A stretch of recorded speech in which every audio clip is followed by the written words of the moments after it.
인사하겠습니다. 안녕하세요.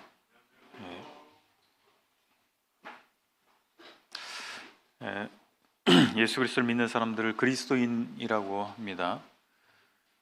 그런데 우리 그리스도인들이 하는 실수 중에서 많은 실수 중에 하나가 자기 생각에 맞추어서 하나님께서 기뻐하실 것을 정하는 경향이 있다라고 하는 것입니다.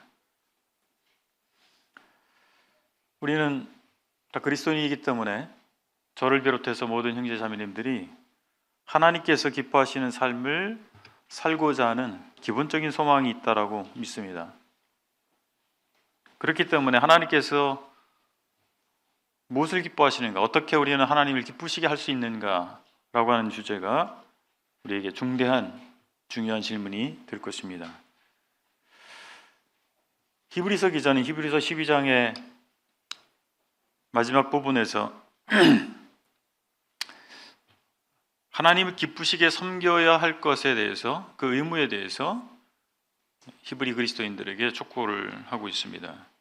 이어지는 말씀을 통해서 오늘의 본문인데 히브리서 13장을 통해서 어떻게 하나님을 기쁘시게 할 수 있는가, 그 요소들에 대해서 히브리서 기자가 강론하고 있습니다. 오늘은 히브리서 강의 39번째 시간으로 어떻게 하나님을 기쁘시게 할 수 있나 생각해 보는 시간을 갖기를 원합니다.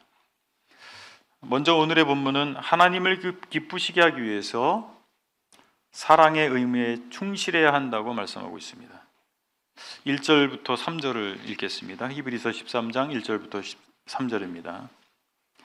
형제 사랑하기를 계속하고 손님 대접하기를 잊지 말라. 이로써 부지 중에 천사들을 대접한 이들이 있었느니라. 너희도 함께 갇힌 것 같이 갇힌 자를 생각하고 너희도 몸을 가졌은즉 학대받는 자를 생각하라. 이 사랑의 의무 목록의 첫 번째는 형제 사랑입니다. 이 1절에 말씀하고 있는 것처럼 필라델피아, 미국에 보니까 지명이 있더라고요. 형제 사랑이라고 하는 지명이 있는 나라가 미국이에요. 이 말은 성경에 총 5번, 신약 성경에서 5번 나오는데 신약 성경의 보편적 가르침 중에 하나입니다. 형제 사랑. 우리는 주님으로부터 무한한 사랑을 받았습니다. 주님의 생명을 내어놓을 만큼의 사랑을 받은 사람들입니다. 그래서 우리가 서로 사랑할 수 있는 원천은 주님께서 우리에게 베푸신 무한한 사랑에 있습니다. 한 하나님을 아버지로 모시고 있고 같은 예수 그리스도의 피를 통해서 죄사함 받은 사람들, 그리스도의 피로 맺어진 사람들, 바로 영적인 혈연 공동체가 교회입니다. 그렇기 때문에 인종을 초월할 수가 있고 정치적 입장을 초월할 수가 있고 우리의 각자의 고유한 성향들을, 기질을 우리가 초월해서 서로 특별한 관계를 갖고 있는 것입니다. 우리가 예수 그리스도의 피로 맺어진 이 관계를 가로막을 수 있는 이 세상에 속한 어떤 것도 있을 수 없다라고 하는 것이 성경의 가르침입니다. 주님께서는 그래서 우리에게 새 계명을 주셨다고 말씀하십니다. 요한복음 13장에서 주님께서 이렇게 말씀하십니다. 새 계명을 너희에게 주노니 서로 사랑하라. 내가 너희를 사랑하는 것 같이 너희도 서로 사랑하라. 우리 믿음 안에 있는 사람들을 형제여 자매라고 부르고 있습니다.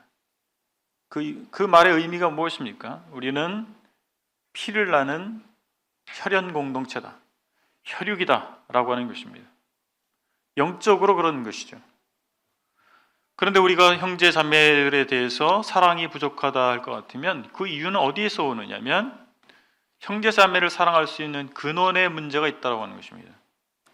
그것이 뭐예요? 예수 그리스도에 대한 우리의 마음이 달라졌기 때문에 그럴 수 있습니다.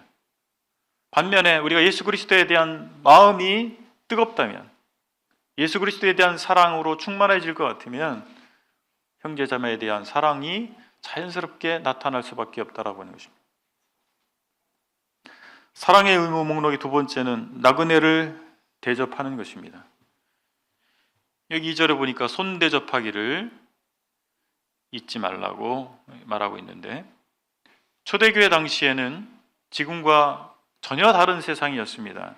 지금은 어디를 가도 숙박시설을 이용할 수가 있고 굉장히 편리한 세상이잖아요. 초대교회 당시에는 어떤 숙박시설, 공인된 숙박시설을 찾기가 어려운 그런 시대였죠. 그래서 순회 사역자들이 어떤 지역에 방문해서 복음을 전하거나 말씀을 전하게 될 때 가장 중요한 문제, 바로 숙박의 문제, 숙식의 문제가 있었습니다.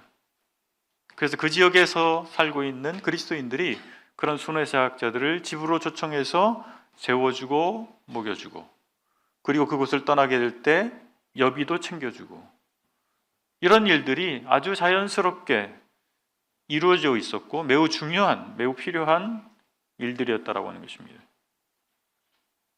그래서 초대교회 성도들은 가정을 개방하는 것이 그리스도의 사랑을 나타내는 것일 뿐만 아니라 주의 복음을 증거하고 또한 그 일꾼들을 돕는 일을 하는 것이라고 하는 것을 누구나 인식하고 있었다라고 하는 것입니다.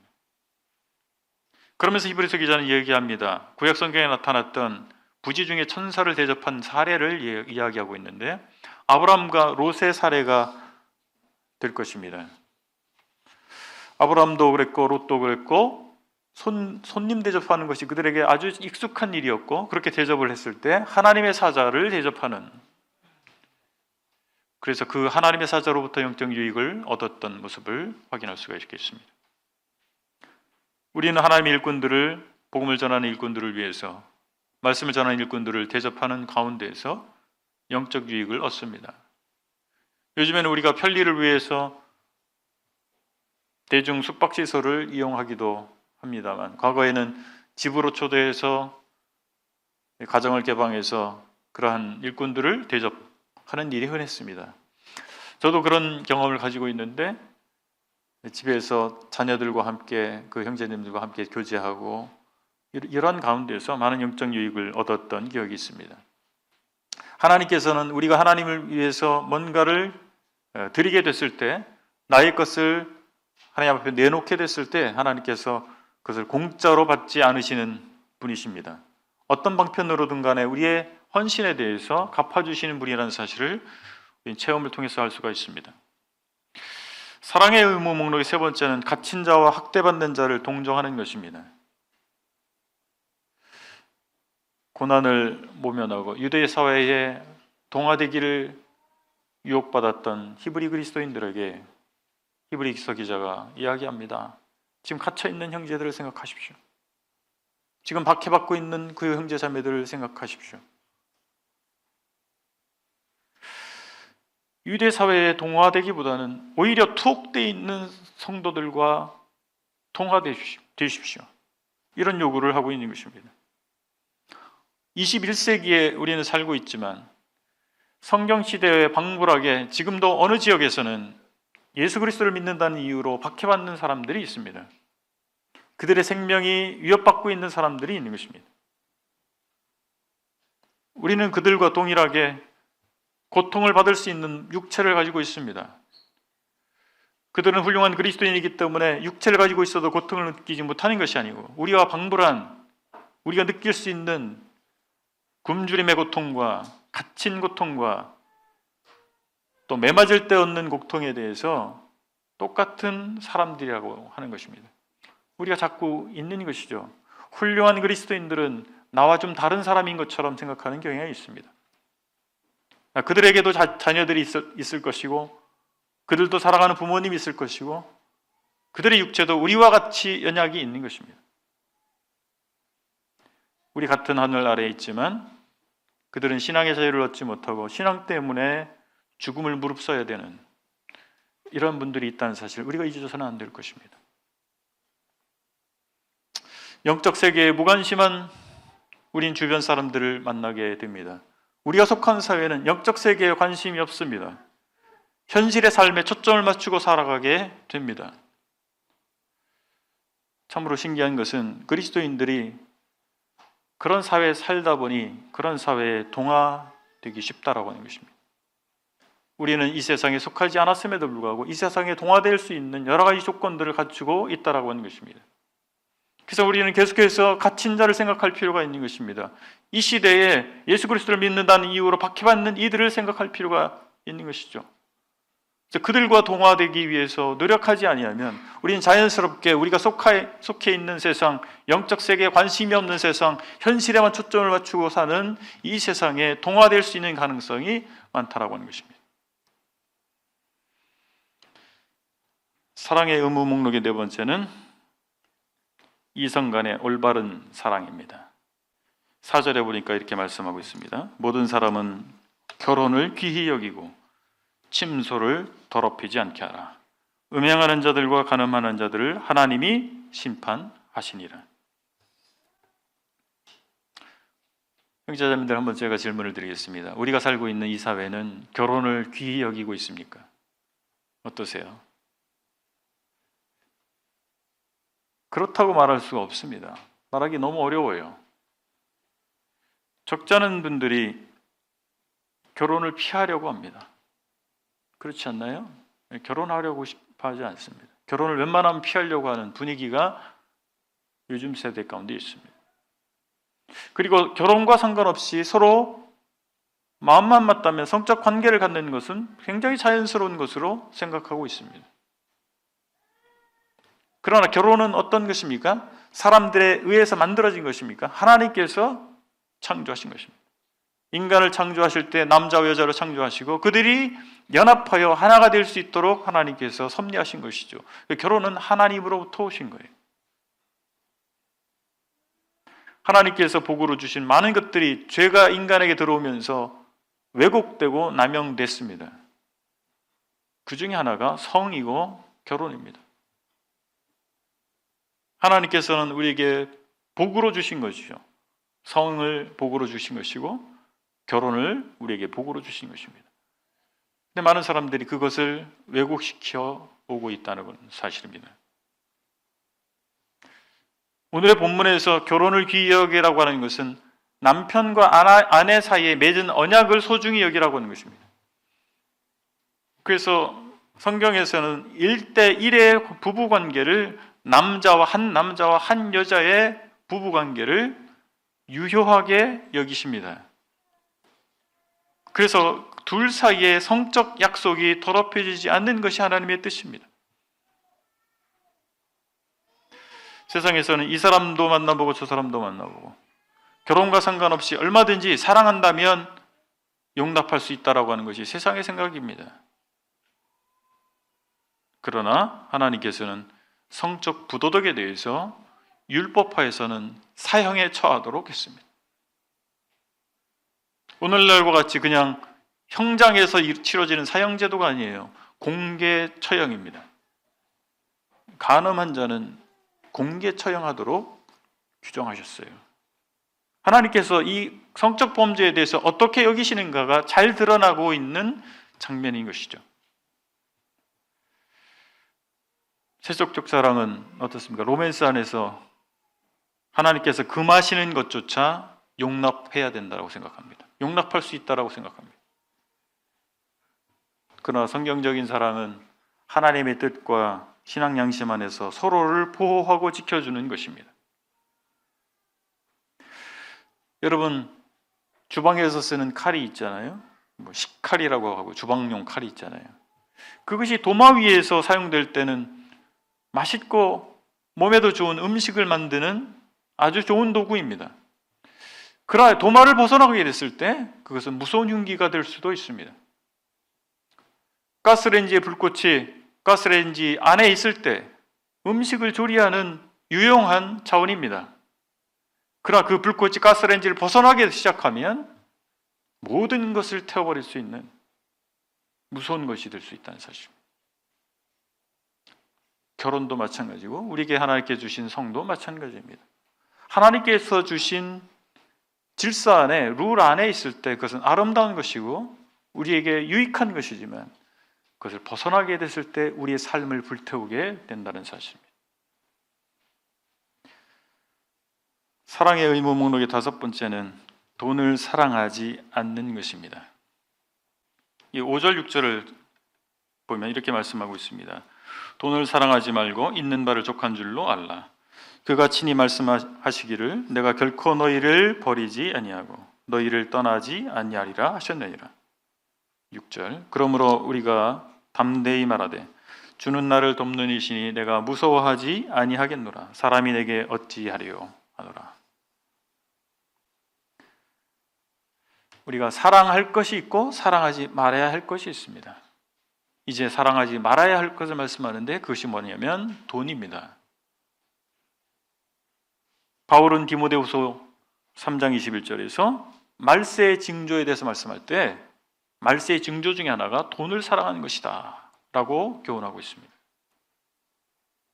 돈은 많은 악을 유발하는 것이다. 그리고 불태우기 위해서 간수받는 것 같은 이 세상의 성도들이 집착하게 하는 것이다 라고 교훈하고 있는 것입니다. 자족이라고 하는 것이 그래서 참 어렵습니다. 형제자매들, 저를 비롯해서 돈 없이 살 수가 없어요. 자급자족의 사회가 아닙니다. 사실 경제를 얘기할 때 과거에는 실물 경제만 있었어요. 그래서 지금은 그렇습니까? 비실물 경제가 훨씬 규모가 커지고 있습니다. 그러다 보니 무엇이 성경적으로 어디까지가 성경적으로 용인할 수 있는 경제 활동인가를 규정하기도 어려운 가운데 있죠.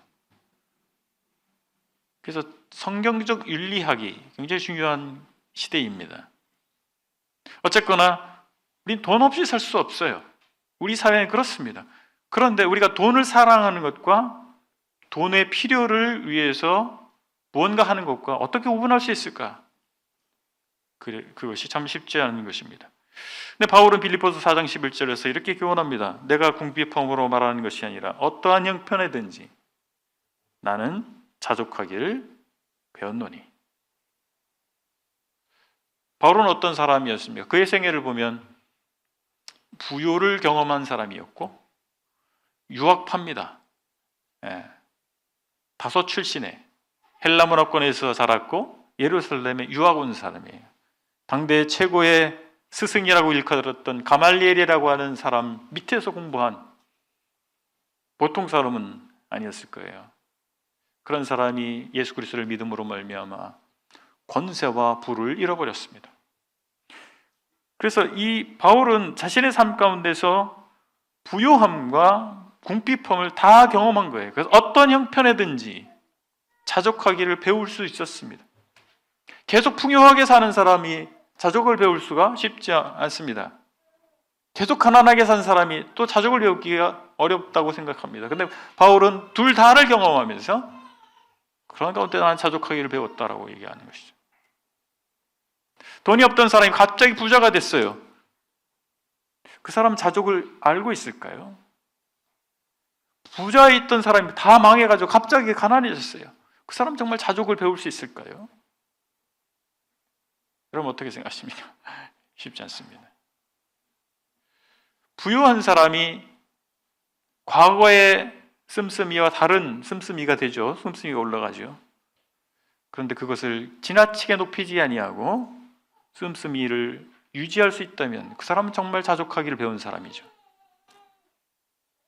부자였던 사람이 다 망해서 가난하게 됐다 할지라도 그것이 절망으로 다가오지 않고, 물론 어려우면 되겠지만 인생 문제, 인생이 왔다 갔다 하는 문제가 아니라 잠시 잠깐 받는 고난으로 여길 수 있다면 그 사람은 자족함을 배운 사람이지 않겠습니까? 히브리서 수신자들은 믿는다는 이유 때문에, 예수 그리스도를 믿는다는 이유 때문에 경제적인 손실을 당했던 것 같습니다. 10장 34절에 이렇게 언급하고 있어요. 너희 소유를 빼앗기는 것도 기쁘게 당한 것은. 그래서 히브리인들이 유대교로 돌아가려고 하는 많은 유혹 가운데 하나가 경제적인 손실이었던 것 같아요. 예수님을 믿는다는 이유 때문에 유대 사회에서 배척받기 때문에 더 이상 경제적으로 경제활동을 하기 어려운, 많은 재정적 손실을 봐야 하는 그런 경우에 직면했다고 생각이 됩니다. 그래서 그 문제를 해결하기 위해서 그래 돈을 많이 손실을 봤으니까 벌어야지. 재정 활동 없이 우리가 어떻게 먹고 살 수 있겠어요? 그 처음에는 필요를 위해서, 필요를 채우기 위해서 열심히 많은 시간을 투자하고 노력하지 않았을까 생각합니다. 그런데 시간이 지나면서 개가 꼬리를 흔들어야 되는데 꼬리가 개를 흔들어 버리는, 그래서 웩더독이라고 하는, 주객이 전도됐다, 우리가 또 그런 표현을 할 수 있지 않습니까? 내가 필요 때문에 돈벌이를 하고 있는데 나중에 지나고 보니까 내가 돈을 위해서 일을 하는 것인지 필요를 위해서 일을 하는 것인지 헷갈리기 시작하는 것이죠. 자신도 모르게 필요의 개념이 아니라 물질 그 자체에 대한 탐닉에 빠져버리는, 우리는 얼마든지 그럴 수 있는 사람들입니다. 히브리서 기자는 신명기 말씀을 인용합니다. 신명기 31장 6절일 수도 있고 아마 8절일 수도 있을 것 같은데 내용은 같습니다. 가나안 정복을 앞두고 있는 이스라엘 백성들에게 다시 한번 하나님의 말씀을, 당신들은 하나님의 백성이고 하나님께서 당신들에게 이것을 요구하신다는 사실을 재인식시켜주는 내용이 신명기 말씀입니다. 이제 가나안 정복을 앞두고 그들에게 하나님 백성으로 어떻게 살아가야 할 것인가에 대해서 말하면서 뭐를 말씀하고 있었냐면, 하나님께서 너희들을 버리지 않을 것이다, 하나님께서 너희들과 당신들과 함께 할 것이다 라는 사실을 말해주고 있었던 것입니다. 히브리서 기자가 그 말씀을 인용하는 것입니다. 동일하게 신약의 하나님의 백성인 그리스도인들이 이 세상을 어떻게 살아가야 할 것인가라고 하는 것입니다. 가나안 정복과 같은 엄청난 일을 겪어야 하는데 우리가 이 세상 살아가는 삶이 전쟁과 같다라고 우리가 느끼고 있지 않습니까? 그래서 우리가 어떻게 살아가야 할 것인가 라고 하는 것입니다. 하나님께서 우리를 버리지 않는다라고 하는 확신입니다. 두려움이 많은 것을 좌우합니다. 저는 그렇게 생각합니다. 사탄마귀가 사용하는 유용한 도구 중에 하나가 두려움이라고 하는 것입니다. 두려움 때문에 우리가 많이 무릎 꿇습니다. 두려움 때문에 우리가 타협하게 되는 것입니다. 형제자매들, 미래가 보장되어 있는 분 계세요? 착각입니다. 내가 보장되어 있다고 생각하는 자체가 착각이죠. 사람들이 자신들에게 무엇을 할지가 두려운 것이죠. 이 세상의 권력이, 이 세상의 상황이, 이 세상의 흐름이 나를 어찌할 수 있다라고 하는 두려움이 우리를 타협하게 하는 것입니다. 그러나 히브리서 기자는 이야기합니다. 과거 가나안 정복을 앞두고 있었던 이스라엘 백성에게 그랬듯이 우리에게도 마찬가지고 하나님께서 함께 하신다라고. 그러니 두려워하지 말라라고 얘기하는 것입니다. 여러분, 우리가 알고 있는 최고의 권력자와 최고의 부자들이 죽음 앞에서 할 수 있었던 것이 무엇이었습니까? 돈으로 과연 진정한 사랑을 살 수 있습니까? 우리는 답을 알고 있습니다. 그렇지 않다라고. 그런데 왜 우리는 그 권력을 얻기를 원하고 그 유명세를 얻기를 원하고 그들처럼 부자가 되기를 원하고 그렇게 되면 뭐든지 얻을 수 있을 것처럼 생각할까요? 아까 말씀드린 것처럼 우리가 살고 있는 이 세상에 우리가 동화되기 때문에 그렇습니다. 나도 모르게 나의 아이덴티티를 잃어버리는 것이죠. 나의 정체성을 망각하게 되는 것입니다. 사람은 환경을 정복하기도 하지만 환경의 지배를 받기도 합니다. 하나님께서 역사하신다면 권력자나 돈을 가진 사람을 하나님이 사용하셔서 당신의 백성을 움직이시고 도우시고 또 하나님의 목적을 이루신다는 사실을 우리는 성경의 역사를 통해서 확인해 볼 수가 있습니다. 하나님께서 페르시아의 고레스 대왕을 사용하셔서 이스라엘 백성을 70년 만에 다시 가나안 땅으로 돌아가도록 하셨지 않습니까? 하나님께서 예수 그리스도께서 탄생하실 때 로마 황제 아우구스투스를 사용하셔서 호종명령을 내리게 하심으로 말미암아 갈릴리에서 태어나지 아니하시고 베들레헴에서 태어나도록 하셨지 않습니까? 그 하나님께서 오늘도 우리 가운데 역사하고 계신 것입니다. 이미 우리는 많은 믿음의 선배들의 데이터를 가지고 있지 않습니까? 그들의 삶의 궤적들을 우리는 확인할 수가 있습니다. 그들에게 역사하신 하나님께서 우리도 사랑하셔서 지금도 역사하시는 하나님이시라는 사실입니다.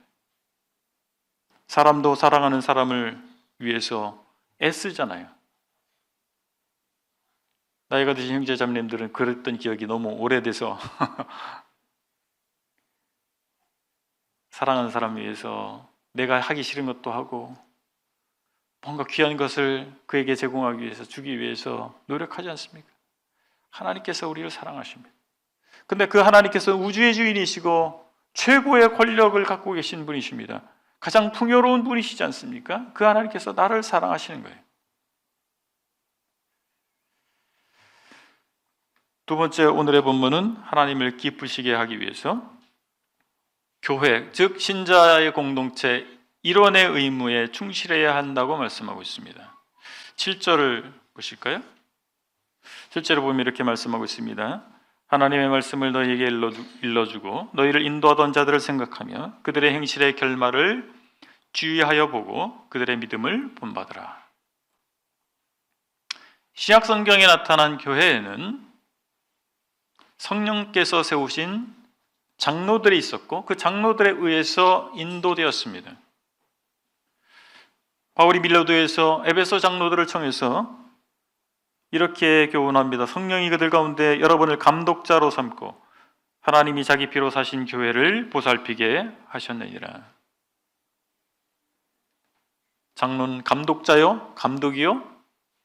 성도들을 보살피는 목자입니다. 곧 오늘날 말하는 목사입니다. 히브리서 기자는 독자들에게, 히브리서 수신자들에게 얘기합니다.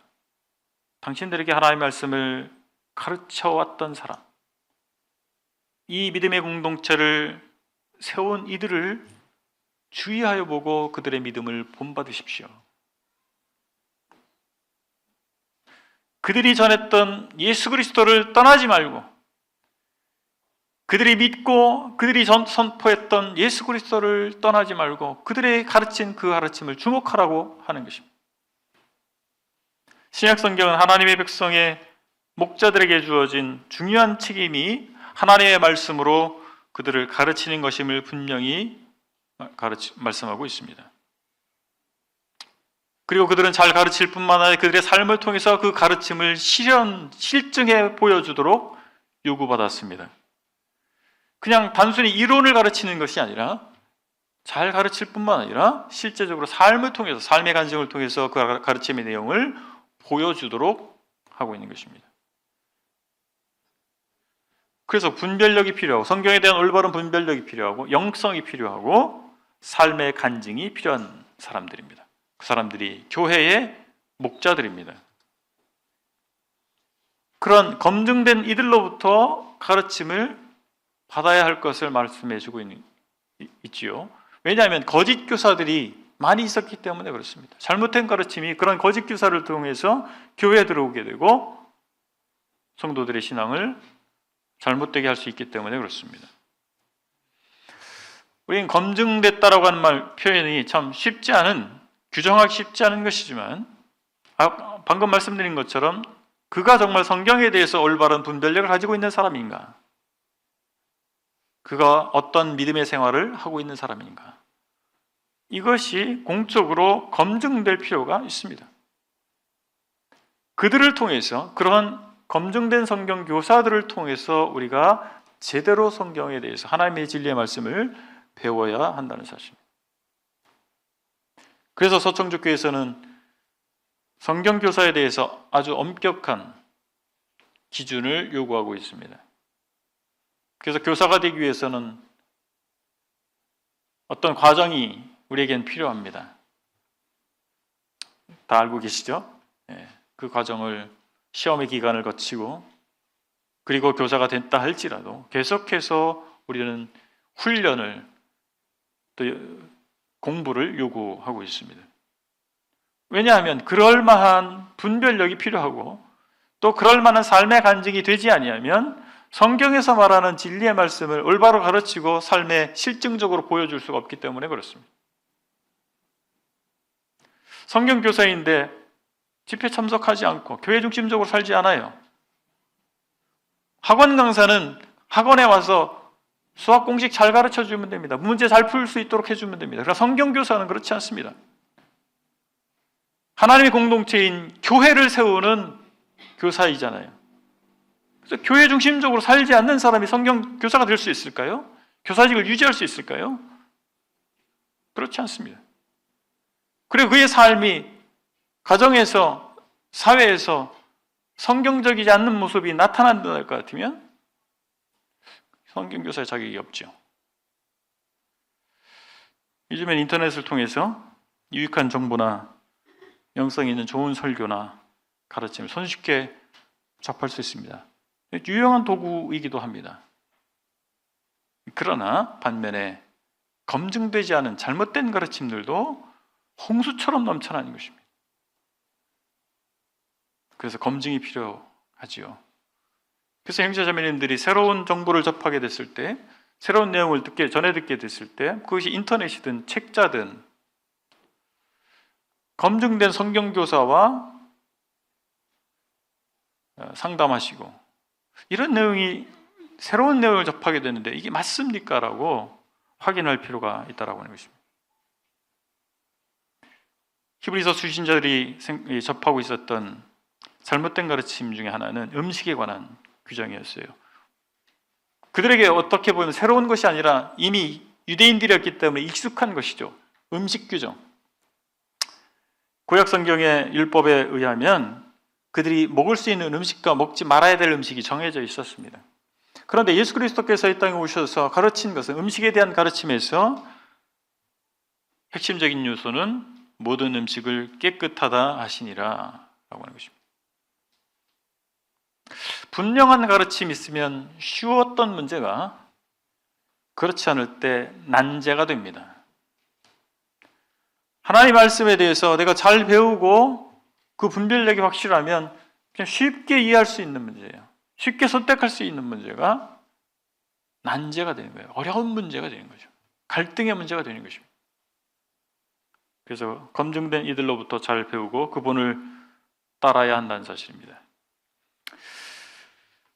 두 번째로 우리는 교회 일원으로서 속죄하신 그리스도에 대한 책임을 다해야 합니다.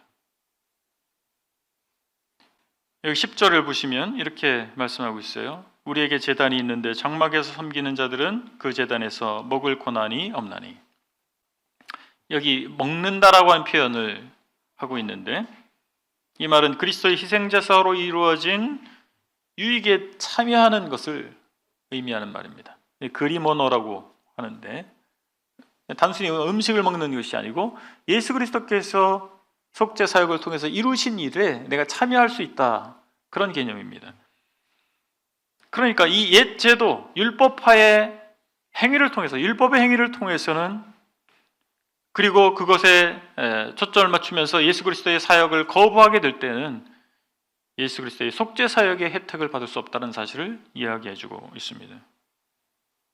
11절은 이렇게 말씀합니다. 이는 죄를 위한 짐승의 피는 대제사장이 가지고 성소에 들어가고 그 육체는 영문 밖에서 불사름이라.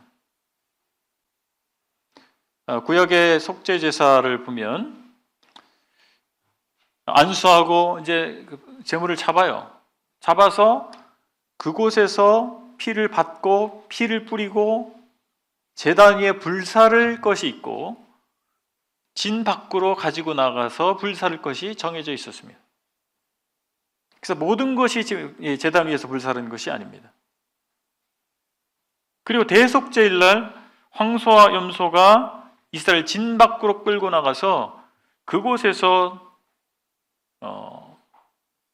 불태워지는 그런 의식이 있었습니다. 이것을 얘기하고 있는 것입니다. 이것을 얘기하면서 12절에 그러므로 예수도 자기 피로써 백성을 거룩하게 하려고 성문 밖에서 고난을 받으셨느니라. 속죄제사에서 희생제물의 일부가 밖으로 나가서 진 밖에 나가서 불태워진 것을 말하면서 예수님도 성문 밖에서 고난을 받았다라고 얘기하고 있는 것입니다. 속죄제사, 희생제사가 보여줬던 그림자로 보여줬던 그것이, 그 실체가 바로 예수 그리스도의 십자가 사역이었다는 사실을 우리는 알고 있습니다. 예수님의 십자가 사역은 성문 밖에서 이루어졌습니다. 골고다 언덕은 예루살렘 성 밖에 있었습니다. 지금은 성 안에 있죠. 예루살렘 성이 계속 확장돼 가면서 그 골고다 언덕이 이제 성 안에 있습니다. 그곳에 기념교회가 세워져 있습니다.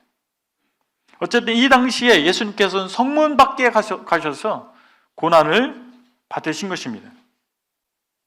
13절에서 그런즉 우리가 그의 치욕을 짊어지고 영문 밖으로 그에게 나가자라고 촉구하고 있습니다.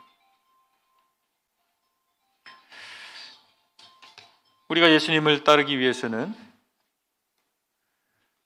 그분의 고난에 참여할 수밖에 없을 것입니다. 물론 우리가 살고 있는 이 세상은 예수님 믿는다는 이유로 그렇게 큰 차별을 당하거나 고난을 겪지 않습니다. 형제자매들, 어떤 고난을 예수님 믿는다는 이유로 겪고 계십니까? 물론 일부 좀 서운한 감이 들 만한 어떤 것들을 겪으실 수 있지만 이때 당시처럼 죽음을 무릅써야 하는 그런 고난은 사실 한국 사회에는 존재하지 않습니다. 그럼에도 불구하고 우리가 잊지 말아야 할 것은 우리 주님께서 이 땅에 오셔서 영광을 받으신 것이 아니고 고난을 받으시되 마치 희생제물이 진 밖에서 불살라지듯이 영문 밖으로 배척받아서 그곳에서 십자가를 지셨다라고 하는 사실입니다. 히브리서 기자는 계속해서 얘기합니다. 우리가 여기에는 영구한 도성이 없으므로 장차 올 것을 찾는다. 우리가 살고 있는 이곳에는 영원한 것이 없습니다. 이 세상에서 얻을 수 있는 것은 영원한 것이 없습니다. 다 후패하고 낡아질 것입니다. 우리 몸 육체조차도 후패하고 낡아지는 것을 우리는 알고 있지 않습니까? 이제 우리 주님께서 속죄제사를, 영원한 제사, 온전한 제사를 드리셨기 때문에 우리가 속죄제사를 위해서 할 것은 남아있지 않습니다. 우리가 하나님께 드릴 것은 속죄제사가 아니죠. 우리는 하나님을 찬송할 것이 남아있는 것입니다. 15절에 이렇게 말씀합니다. 그러므로 우리는 예수로 말미암아 항상 찬송의 제사를 하나님께 드리자. 이는 그 이름을 증언하는 입술의 열매니라. 찬송이라고 하는 것을 꼭 곡조가 있는 어떤 노래를 하는 것처럼 우리가 인식하고 있는데 그렇지 않습니다. 여러 가지 굉장히 포괄적인 개념을 의미하는 것인데 여기 보니까 입술의 열매라고 부연하고 있잖아요. 신앙 고백입니다. 형제 자매님들의 신앙 고백은 무엇입니까? 예수 그리스도는 나의 구원자이십니다. 예수 그리스도는 나의 주님이십니다. 예수 그리스도는 나의 삶의 이유이십니다. 여러분 그렇게 고백하시고 계시지 않습니까? 그것 자체가 찬송이 되는 것입니다. 우리는 그런 신앙 고백을 통해서 하나님을 찬송하는 것입니다. 우리가 우리 죄를 위해서, 우리가 영화롭게 되기 위해서 뭔가를 하는 것이 아니라, 그 속죄 제사가 필요한 것이 아니라 이미 그것은 이루어졌잖아요. 우리가 할 것은 바로 예수 그리스도를 나의 주님으로 고백하는 것입니다. 그리고 선을 행하고 나누는 것을 통해서 그리스도에게 속한 자들의 공동체, 곧 교회의 덕을 드러내는 것입니다. 우린 세상에 예수님, 내가 믿는 예수님이 어떤 분인가를 드러낼 필요가 있는 것입니다. 그분이 얼마나 따뜻한 분인가, 그분이 얼마나 사랑이 충만한 분이신가를, 얼마나 자비로우신 분이신지, 얼마나 긍휼이 풍성하신 분이신지 내 주변 사람들에게 우리가 드러낼 필요가 있다는 사실입니다. 이것이 바로 그리스도인들이 드려야 할 제사이죠. 우리 서청적교회 자매님들은 지금 코로나19 상황 이후로 중단되어 있지만 8년이 넘도록 매월 지역 어르신들을 초대해서 식사를 접대하고 선물을 드리고 섬겨 오셨습니다. 그래서 이것이 어떻게 소문이 나서 이 기독교 언론에서 우리 교회를 취재하러 왔었어요. 그래서 제가 인터뷰를 했습니다. 근데 그 기자가 인터뷰 과정에서 그런 말을 하더라고요. 이런 사례가 정말 흔치 않습니다. 대형 교회들도, 이건 대형 교회들이 감당할 수 있는 일인데 대형 교회들도 오래 가지 않더라고요. 1, 2년, 길어야 3, 4년 하다가 다 중단했다는 사실입니다. 근데 어떻게 이렇게 대형 교회가 아닌데 중형 교회에서 이것을 8년 이상 지속할 수 있었습니까? 저한테 묻는 거예요. 이거 제가 시작한 일 아닙니다. 저희 자매님들이 차원에서 하셨고 계속 꾸준히 하고 계십니다. 아마도 우리 서청주교 자매님들, 주님께서 기뻐하시는 제사를 드리는 훌륭한 제사장들이시기 때문에 가능하지 않았을까 싶습니다. 속히 코로나 상황이 종료가 돼서 다시 한번 우리가 지역 어르신들을 섬기는, 이웃들을 섬기는 하나님의 사랑을 나타내는 저희가 되기를 원합니다. 세 번째로, 교회 일원의 의무 중에서 세 번째로 영적 지도력을 인정하고 지지하는 것을 말씀하고 있습니다. 17절을 보시겠습니다. 너희를 인도하는 자들에게 순종하고 복종하라. 그들은 너희 영혼을 위하여 경성하기를 자신들이 청산할 자인 것 같이 하느니라. 그들로 하여금 즐거움으로 이것을 하게 하고 근심으로 하게 하지 말라. 그렇지 않으면 너희에게 유익이 없느니라. 여기 순복을 얘기하고 있는데요. 순종과 복종, 영적 지도자들에 대해서 왜 이 말씀을 하고 있냐면, 하나님께서 하나님의 교회에 목적하신 바, 성도들에게 목적하신 바를 이루게 하기 위해서 필요한 것이 바로 하나님께서 세우신 말씀을 전하고 인도하는 지도자들에게 순종하는 것이 필요하다라고 하는 것입니다. 그 목적을 이루기 위해서 그것이 필요하다라고 하는 것입니다. 순종이란 말은 진심으로 협조하는 것을 순종이라고 하고, 복종이란 말은 권위 앞에 무릎 꿇고 따르는 것을 얘기합니다. 순종과 복종이 좀 뉘앙스가 다르죠. 그래서 순종은 인도자들의 말에 내가 아멘, 마음에 아멘이 돼요. 그렇지, 저 말이 맞지 라고 하는 것은 순종하는 것입니다. 그런데 내 생각이 다른데 라고 하는 일에 대해서 우리 복종해야 하죠. 내 견해가 다르지만 일단은 하나님께서 세우신 인도자들이 그렇게 하기로 결정했으니 따를 수 있다라고 하는 것입니다. 이 본문의 말씀에서 보면 이 교회 인도자들, 목자들에게 주어진 책임감에 대해서 얘기합니다. 그들에게 그 무게가 어깨 위에 실려 있는 것입니다. 마치 자신들이 회개할 자인 것처럼 하고 있는 것입니다. 잠 못 이루는 밤이 많은 것입니다. 교회 평안할 때는 별 문제가 안 돼요. 근데 가지 많은 나무에 바람 잘 날 없다고, 서청주교회도 아주 작은 교회는 또 아니잖아요. 그러다 보니까 바람이 또 많이 불어요. 그러면 잠 못 이루는 것이죠. 일꾼들은 잠을 못 이루는 밤이 많을 수밖에 없습니다. 그들에 대한 걱정, 염려, 그리고 그리스도의 심판대 앞에 설 것이기 때문에 주님 앞에서 내가 너에게 맡긴 약물에 대해서 너는 어떻게 했느냐? 그 실족한 약물에 대해서 너는 어떤 책임을 가지고 있느냐? 무엇을 했느냐?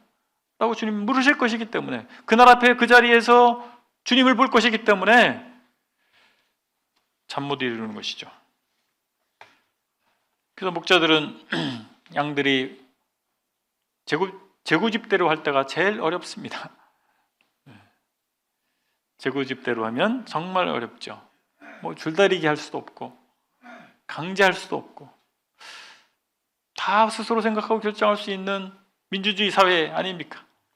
교회에서 뭘 강제할 수 있는 게 있습니까? 물리력으로 강제할 수 있는 건 아무것도 없습니다. 영적 권위를 가지고 권한을 뿐이죠. 만약 양들 중에서 배도하는 이들이 생긴다 할 것 같으면, 도덕적으로 교리적으로 타락하는 이들이 생긴다 할 것 같으면 그 지도자들은 탄식할 수밖에 없는 것입니다. 피눈물이 나는 것입니다.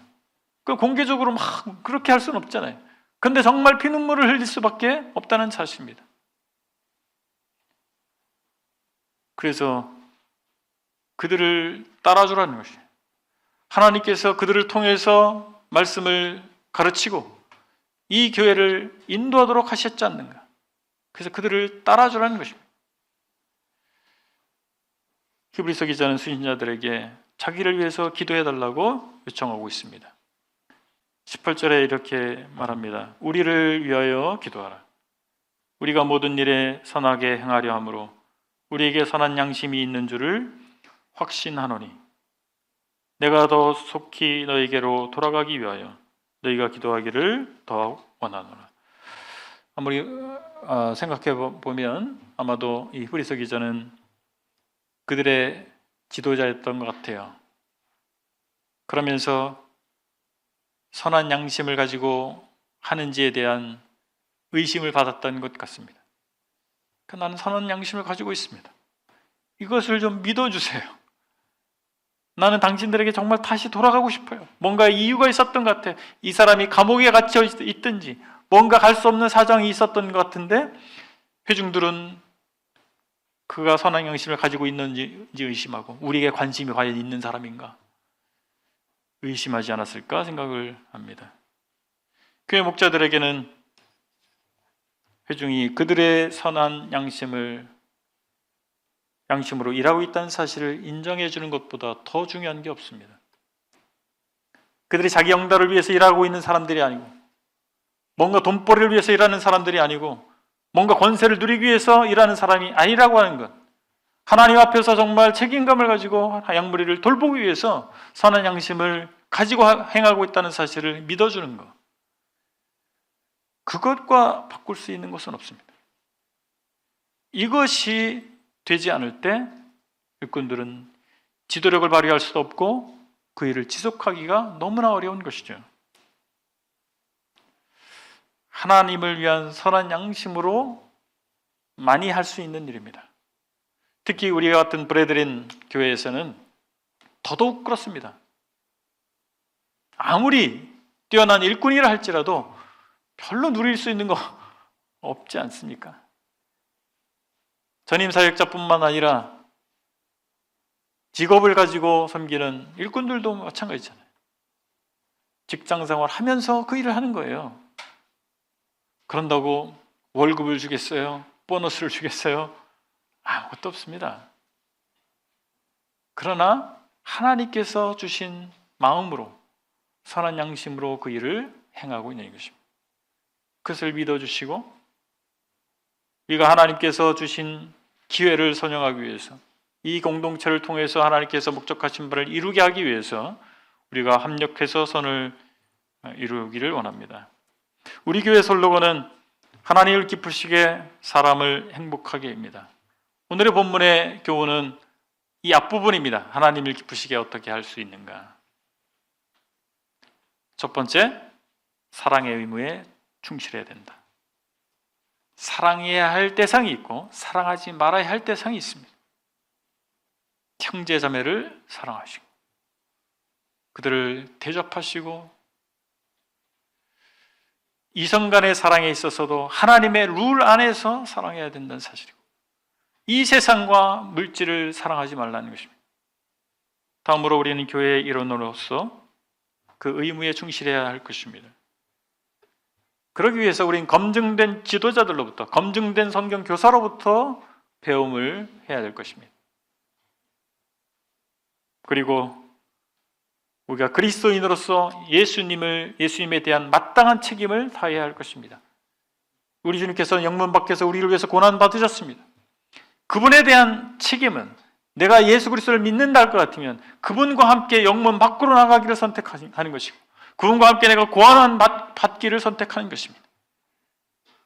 그리고 우리를 인도하는 자들의 선한 동기를 믿어주시고 그들을 따라주는 것이 우리에게 주어진 책임일 것입니다. 기도하시겠습니다. 아버지 하나님, 히브리서를 통해서